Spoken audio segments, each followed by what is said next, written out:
दोस्तों, जिस प्रकार महाभारत में हर पात्र की अपनी ही अलग कहानी है, उसी प्रकार एक कहानी महाभारत के सबसे चर्चित पात्रों में से एक शकुनी की भी है।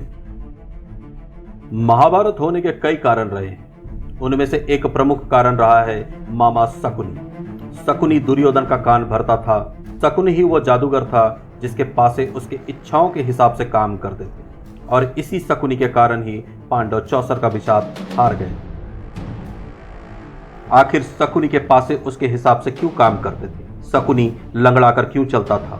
वो गांधार राज्य छोड़कर हस्तिनापुर में क्यों रह गया? शकुनी दुर्योधन को क्यों बरगलाता था? शकुनी यह सब क्यों कर रहा था? आखिर शकुनी का हिडन एजेंडा क्या था? दोस्तों, आज की इस वीडियो में हम इन सभी सवालों का उत्तर तलाशेंगे। दोस्तों, मेरे इस वीडियो को अंत तक जरूर देखिएगा, महाभारत के इस मिस्टीरियस कैरेक्टर को डिटेल में समझने के लिए। महाभारत का युद्ध शुरू होने के पीछे बहुत से प्रकरण थे। उनमें से एक प्रकरण था गांधारी का धृतराष्ट्र से विवाह। भीष्म पितामह धृतराष्ट्र के लिए वधू तलाश रहे थे। वे पहुंचते हैं गांधार नरेश के पास, और गांधार नरेश सुबल से उनकी इकलौती पुत्री का हाथ मांगते हैं कुरु वंश के राजा के लिए, जिसका नाम था धृतराष्ट्र। गांधारी के माता पिता अपनी पुत्री का विवाह एक नेत्रहीन राजा से नहीं करना चाहते थे, परंतु भीष्म पितामह द्वारा भरोसा देने पर और साथ ही धृतराष्ट्र के कुल और हस्तिनापुर राज्य की प्रसिद्धि पर विचार करके विवाह करने को राजी हो जाते हैं। अपने माता पिता के वचन को पूरा करने के लिए गांधारी धृतराष्ट्र से विवाह करने को राजी हो जाती है।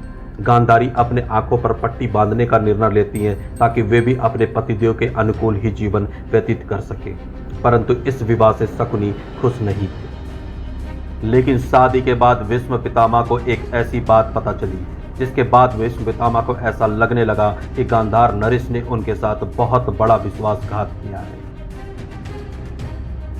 दरअसल एक बार राजा सुबल ने यज्ञ का आयोजन किया, जिसमें कई ऋषि मुनियों को आमंत्रित किया गया था। उस यज्ञ में एक ज्योतिष भी आए थे। उन्होंने गांधार नरेश को यह बात बताई कि उनकी बेटी गांधारी के किस्मत में ग्रह दोष है, जिसके कारण गांधारी का विवाह जिसके साथ होगा वह व्यक्ति विवाह के बाद मर जाएगा और गांधारी विधवा हो जाएगी। यह बात जानकर राजा सुबल को अपनी पुत्री को लेकर बहुत चिंता होने लगी। ज्योतिष की सलाह पर गांधारी का भविष्य सुधारने के लिए राजा सुबल ने गांधारी का विवाह एक बकरे से कराते हैं, और विवाह के उपरांत उस बकरे को मार देते हैं ताकि उसकी बेटी के सर से ग्रह दोष हट जाए। जब भीष्म पितामह को यह बात पता चला तो वो बहुत नाराज होते हैं। उन्हें लगा कि इतनी बड़ी बात गांधार नरेश ने उनसे जानबूझकर छुपाई है। गुस्से में भीष्म पितामह ने गांधार नरेश को एक निमंत्रण भेजा।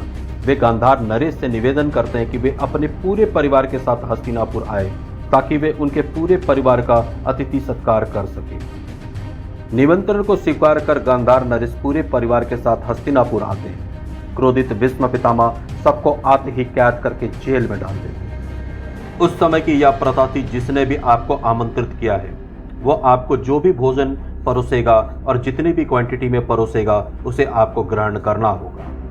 गांधार नरेश के पूरे परिवार को भीष्म पितामह ने एक ही जेल में कैद करके रखे थे। उन्हें खाने के लिए सिर्फ एक ही मुट्ठी चावल देते थे। एक मुट्ठी चावल इतना कम था कि पूरे परिवार के हर सदस्य के हिस्से में सिर्फ एक चावल का दाना ही आता था। इस कठिन परिस्थितियों में सिर्फ एक चावल के दाने से गांधार नरेश के परिवार का सर्वाइवल मुश्किल होने लगा। एक एक करके हर दिन भूख से गांधार नरेश के परिवार के लोगों का निधन होने लगता है। भला एक चावल के दाने से किस किस का पेट भरता?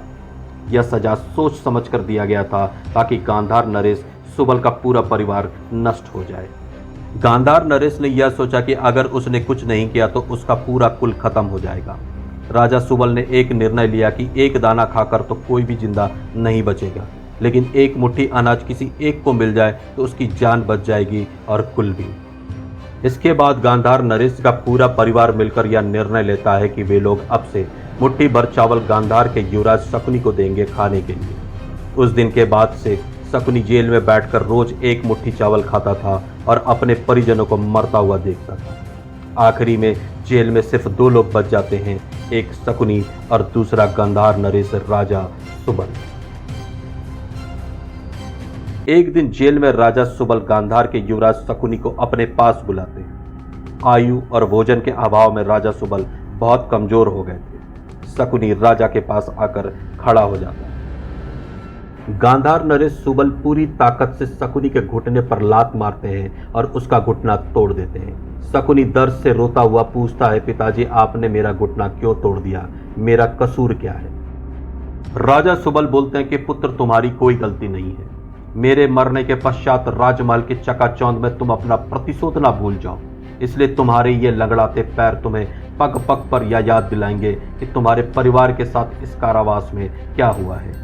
ये घुटने का दर्द तुमको हमेशा यह याद दिलाएगा कि कुरुवंश से तुम्हें अपने परिवार के अपमान और बलिदान का बदला लेना है। गांधार नरेश सुबल शकुनी को मरने से पहले कहते हैं कि मेरी मृत्यु के बाद तुम मेरी हड्डियों से पासा बना लेना। मेरी हड्डियों से बने पासे हमेशा तुम्हारी बात मानेंगे और जीवन में तुम्हें जुआ में कोई हरा नहीं पाएगा। इसलिए शकुनी अगर पासे को 6 कहता था तो उसके पासे में 6 अंक ही आते थे।